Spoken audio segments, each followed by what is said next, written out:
How's it going, guys? Susie Ryder coming at you. A little different this time from inside the bedroom. Sounded a little sexual.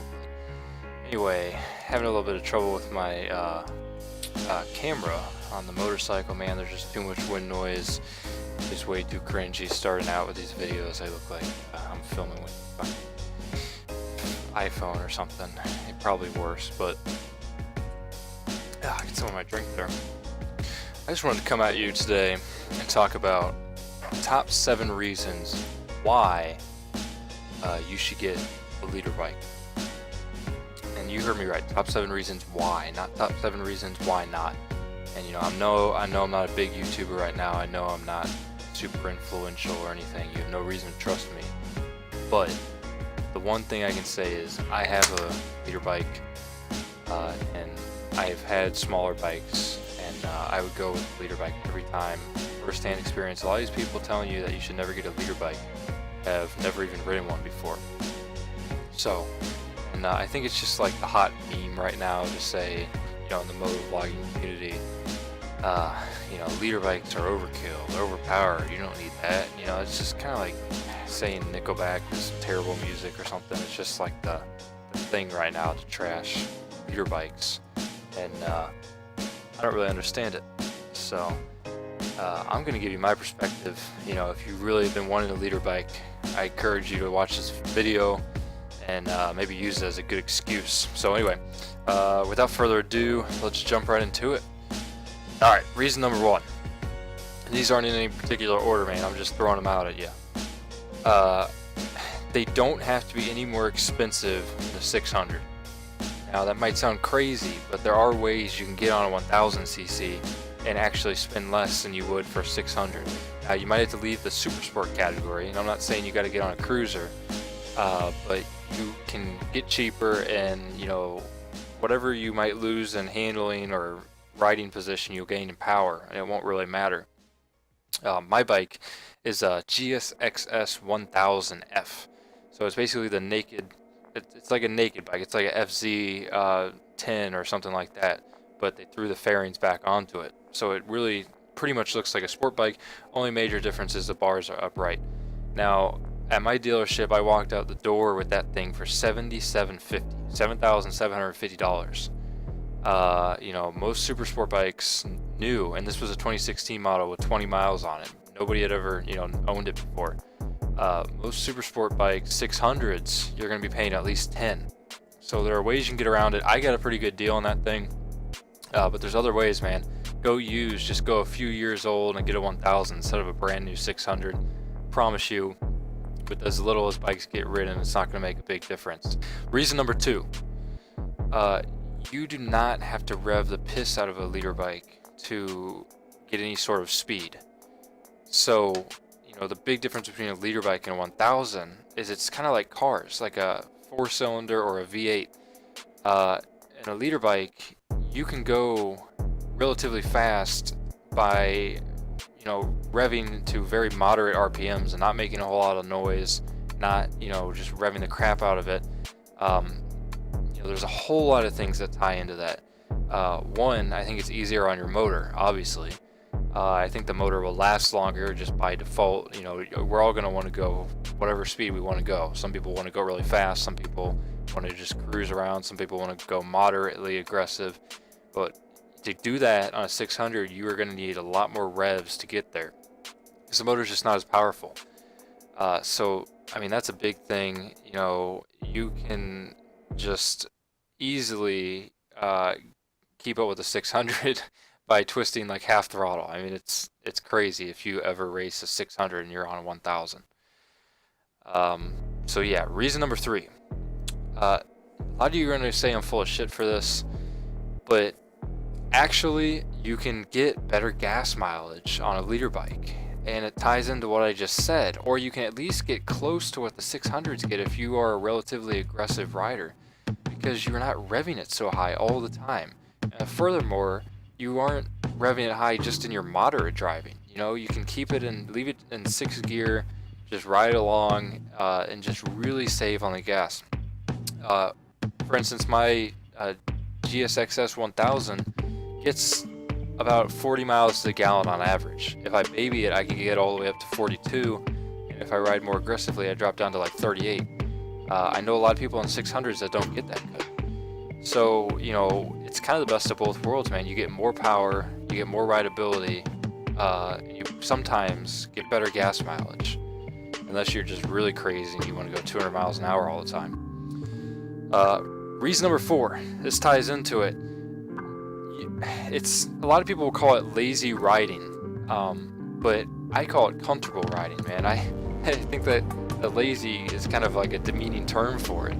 Call it what you will, but it is so much easier to just get on the highway or even like a fairly twisty road when you're just cruising and put it in 6th gear and just ride along and not have to worry about shifting down when you go around a corner and stuff like that, or leave it in 5th gear or whatever it is. A leader bike, you will not be constantly shifting to hit that sweet spot in RPMs where you have a little bit of power. Even 6th gear on my bike at like 50 miles an hour, which isn't even as powerful as a leader super sport. 6th gear at 50 miles an hour is perfectly fine. I would say it accelerates as fast as like at least like a V6, you know, high-end sports car, maybe even faster. So, I mean, and 5th gear is every bit enough power that you would ever need. Reason number 5, and I'm looking at my notes on this one. I have safety written down. I'm trying to think what the fuck I meant by that. Safety. What did I mean by that? Huh. Oh, yeah. Okay. Sorry, brain fart. So what I meant by that is it's not safer by any means, but there's this common understanding out there on the YouTube world that, you know, it's kind of what the bike snobs, it's kind of like a form of elitism in my opinion, that a 600 is so much safer than a leader bike. And I think that's kind of ridiculous. That's like, you know, handing a little kid a gun and saying, well, you know, obviously the 22 is a lot safer than you know, 223 or the 308. If you're a gun person, you know what I'm talking about. But the little gun is safer for this little kid than the big gun. If you don't know how to ride a motorcycle, it doesn't matter if you hop on a Ninja 300 or a, you know, BMW S1000 RR. You are just as likely to probably get hurt. You know, you got to learn your fundamentals. You got to make sure you know your throttle control and shifting. All that becomes second nature, balance and everything. What really determines your safety is how responsible you are on the bike. So, you know, if you think you're a really irresponsible person and you're going to be wide open all the time, yeah, maybe you should go for a 300. In fact, just don't even get on a motorcycle. You'll be doing yourself a huge favor. But on the other hand, you know, if you're a responsible person, you know not to do stupid things, it really isn't going to matter whether or not you're on a 1000 or a 300. You know, develop your skills in a parking lot or a course, or a dirt bike, honestly, is one of the best ways to do it. Off-road where there's not people around and cars and stuff, and then get on whatever kind of bike you want. I mean, honestly, it wouldn't matter if you hopped on a Hayabusa. It's learning the controls and having actual skills are what's more important, not the size of your motor. You know, I mean, I go back to the gun metaphor. That's just, you know, just as ridiculous. Same with learning how to drive. You know, nobody would really say like a responsible person is any more safe in a Ford Taurus as they are in a Ford GT. You know, they're gonna be just fine in either one. So, you know, it's kind of don't fall for that sort of somehow that a 600 is safer, because it's not. And if you think you're not gonna be safe and you gotta ride a smaller bike because you don't know how to ride yet, you know, that's the issue you gotta address. You gotta learn how to ride better first. Okay, number 6, sound, man. This is big. Especially if you're coming from a Harley or you got more of a sport bike background, or maybe you don't have a bike yet, but your family is really more of a cruiser background. If your family's really into Harleys and cruisers and stuff,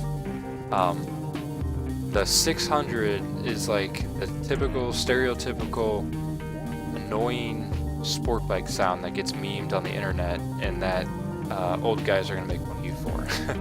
A 1000 on the other hand sounds way more beefy, and I'll put a little audio file in right here so you can kind of hear the difference. Or maybe I won't. I actually got to work on the software. But anyway, 1000 is so much stronger feeling. In fact, I'll put links to it. It's just a whole different sound. It doesn't sound like a bunch of buzzing bees. You will really notice that. And last but not least, reason number 7 is stability. Honestly, this is kind of a weak reason, but it's something to consider. You know, people will criticize leader bikes because they say they're not as fun to whip around in the corners as 1000 or as a 600 or a 300 or something like that. But you know, 90% of the time, for a lot of people, they spend on the highway on a motorcycle. Wow, that was a good wording, right?